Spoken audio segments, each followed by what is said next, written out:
Hello viewers, স্বাগত এজে Shaon YouTube চ্যানেলের আরেকটি নতুন ভিডিওতে।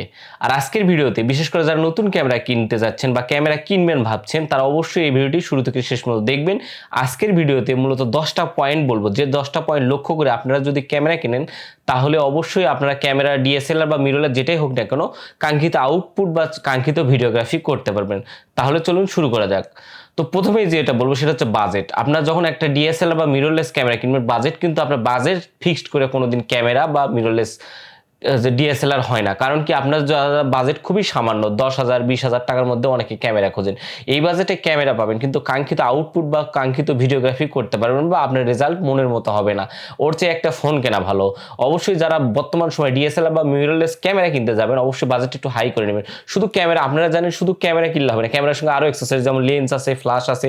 যারা প্রফেশনাল ধরনের কাজ করবেন, ওয়েডিং ফটোগ্রাফি করবেন, প্রোডাক্ট ফটোগ্রাফি করবেন, ইউটিউব ফেসবুকের জন্য ভিডিও তৈরি করতে হবে, আরও অন্যান্য এক্সেসরিজ আছে। এই জন্য বাজেট হাতে নিয়ে তারপরে ক্যামেরা কিনতে যাবেন। 2 নম্বর পয়েন্ট হচ্ছে সেন্সর সাইজ এবং রেজুলেশন। সেন্সর সাইজ নিয়ে কথা বলবো। সাধারণত বাজারে 2টা ফরম্যাটে আমরা ক্যামেরা পেয়ে থাকি এখন বর্তমান সময়। একটা হচ্ছে APS C crop sensor, CMOS sensor, আর একটা হচ্ছে ফুল ফ্রেম, আর হচ্ছে সেন্সর রেজুলেশন। প্রথমে এপিএস-সি নিয়ে কথা বলবো। এপিএস-সি কিন্তু ক্রপ সেন্সর, যেগুলোর দাম একটু কম হয়। অপরদিকে যারা ফুল ফ্রেম ক্যামেরা নেয়, ফুল ফ্রেম কিন্তু বাজেটটা একটু বেশি হয়, 1 লাখ 1.5 লাখ 2 লাখ টাকা বাজেট হয়ে থাকে।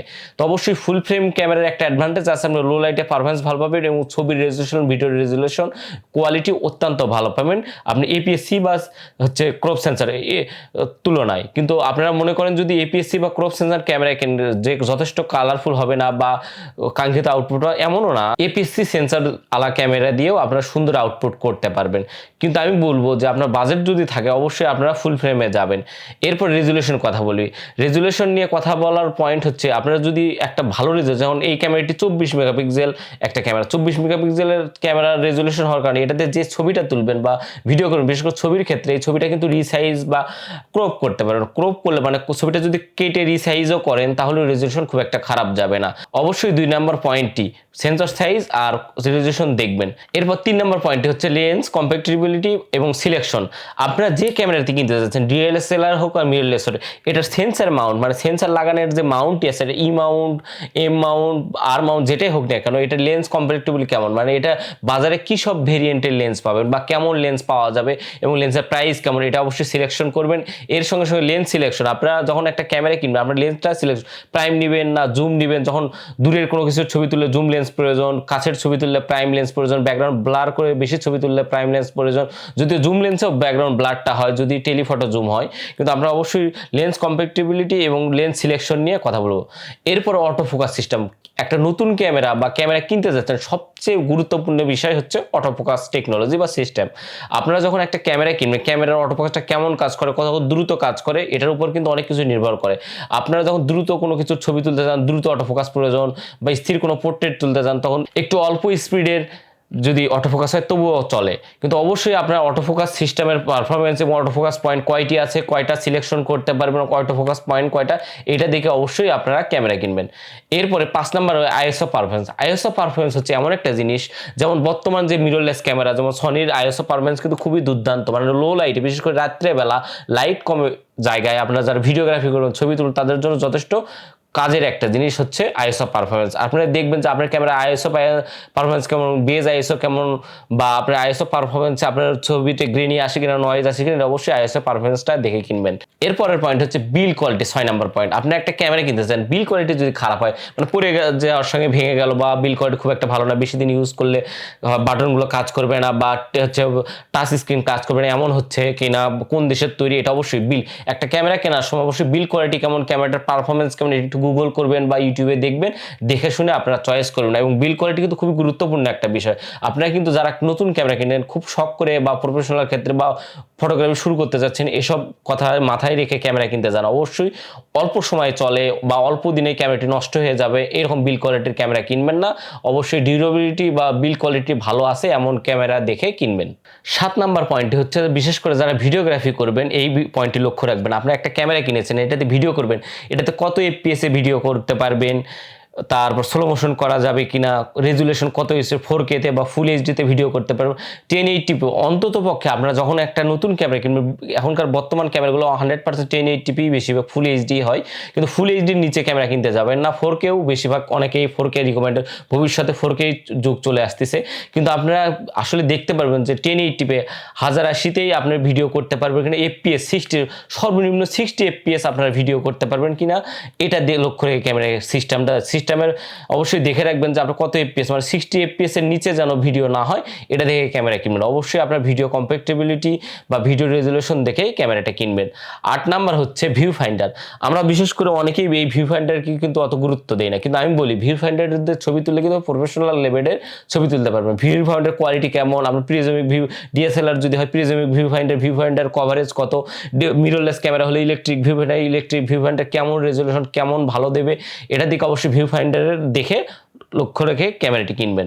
এরপর 9 নাম্বার পয়েন্টটি হলো ব্রাশ শুটিং স্পিড বলতে আপনারা কত এফপিএসে স্টিল ফটোগ্রাফি করতে পারবেন, হচ্ছে 10 এফপিএসে বা 12 এফপিএসে। বিশেষ করে যারা ডিএসএলআর কিনবে তারা এফপিএসটা একটু কম থাকে, যেমন 11 এফপিএস, 15 এফপিএস।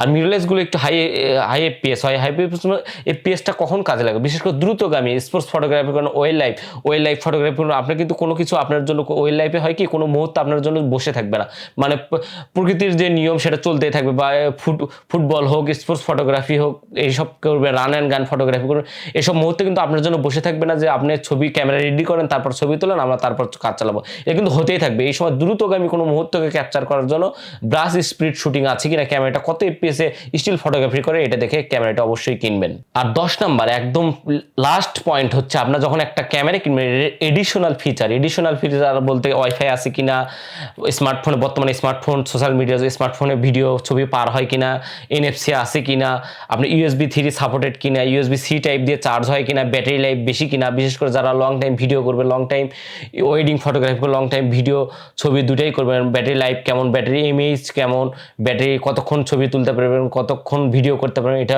প্রতিটা ক্যামেরার রিভিউ দেখে আপনারা বুঝতে পারবেন। ক্যামেরা কেনার আগে অবশ্যই সেই ক্যামেরার রিভিউ দেখে আপনারা বুঝতে পারবেন ব্যাটারি লাইফ কেমন।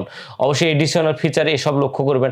এরপরে বলবো ক্যামেরাটি ওয়েদারশীল কিনা, আপনারা ধরেন যে বৃষ্টির মধ্যে একটু ছবি তুললেন বা ওয়েদার খারাপ এমন সময় ছবি তুললেন বা ক্যামেরাটি চালালেন, ক্যামেরাটার কোনো প্রবলেম হবে কিনা এটা দেখে কিনবেন। এরপরে আপনারা যখন হ্যান্ডেল ভিডিও, বর্তমানে কিন্তু সিনেমাটোগ্রাফির যুগ, বিশেষ করে ভিডিওগ্রাফির জন্য যারা ক্যামেরা কেনেন, ক্যামেরা ইনবডি ইমেজ স্টেবিলাইজার আছে কিনা, মানে হাতে ভিডিও করলে আপনার হাতে ভিডিও করলে ভিডিওটি শেখে আসে কিনা বা ভিডিওটি হচ্ছে আপনার একদম স্টেবল আসে কিনা, এটা দেখে কিনবেন অবশ্যই। এছাড়া মেনু সিস্টেমটা কেমন, অডিও ইনপুট আছে কিনা 3.5, যে কোনো অডিও ইন্টারফেস বা অডিও মাইক্রোফোন লাগাতে পারবেন কিনা, তারপর ওয়ারেন্টি সার্ভিসটা কেমন, এই দেশে অ্যাভেলেবল কিনা, যেমন বাংলাদেশে অ্যাভেলেবল বা আমাদের এখানে সবচেয়ে বেশি ক্যানন, নিকন, সনি এসব ক্যামেরা পাওয়া যায়। বর্তমান সময়ে যারা ক্যামেরা কেনার বাজেট করছেন, একটু বাজেট আছে, তারা অবশ্যই মিররলেসে যাওয়ার শিফট করবেন। এবং মিররলেস এবং ডিএসএলআর মধ্যে যে পার্থক্য, এটা নিয়ে আমার আলাদা ভিডিও আছে, চাইলে আই বাটনে দেওয়া আছে বা সাইড স্ক্রিনে দেওয়া থাকবে, চাইলে দেখে আসতে পারেন। তো অবশ্যই এই 10টা পয়েন্ট লক্ষ্য রেখে আপনারা যদি একটা নতুন ক্যামেরা কেনেন, তাহলে অবশ্যই আপনার কাঙ্ক্ষিত আউটপুট পাবেন এবং আপনার যে রকম ভিডিও চাচ্ছেন, যে রকম স্টিল ফটোগ্রাফি চাচ্ছেন, ওয়েডিং প্রফেশনাল কাজ করেন কিনা, সব কিছু করতে পারবেন। তো আজকের ভিডিও কেমন লাগলো কমেন্ট করে জানাবেন। আমি যে 10টি পয়েন্ট বলছি অবশ্যই 10টি পয়েন্ট লক্ষ্য করবেন এবং ক্যামেরা কেনার আগে একটু নেট ঘাটাঘাটি করে গুগল করবেন, ইউটিউবে অনেক রিভিউ আছে, রিভিউ দেখবেন, তারপরে ক্যামেরার সিদ্ধান্ত কিনবেন। অনেকের কাছে হয়তো, বিশেষ করে যারা বলবো যে বাজেট একবারই বা বাজেট আছে, আপনি দ্বিতীয়বার ক্যামেরা কিনতে পারবেন কিনা, বা প্রফেশনাল কাজ আপনার বাজেট খুবই সীমাবদ্ধ, তারা অবশ্যই দেখে শুনে একটা নতুন ক্যামেরা কিনবেন। আর অবশ্যই আপনার বিশ্বস্ত কোনো দোকান থেকে বা ওয়েল নোন কোনো বড় দোকান থেকে ক্যামেরা কেনার চেষ্টা করবেন। তো আজকের ভিডিও এই পর্যন্ত, কেমন লাগলো কমেন্ট করে জানাবেন। আর ভিডিওটি ভালো লাগলে আমার ভিডিওটি লাইক করবেন, আর আমার চ্যানেল নতুন হয়ে থাকলে চ্যানেলটি সাবস্ক্রাইব করবেন এবং পাশে থাকা বেল আইকনে ক্লিক করবেন অল নোটিফিকেশন সবার আগে পাওয়ার জন্য। আমি ক্যামেরা রিলেটেড সব ধরনের ভিডিও এই চ্যানেলে দিয়ে থাকি।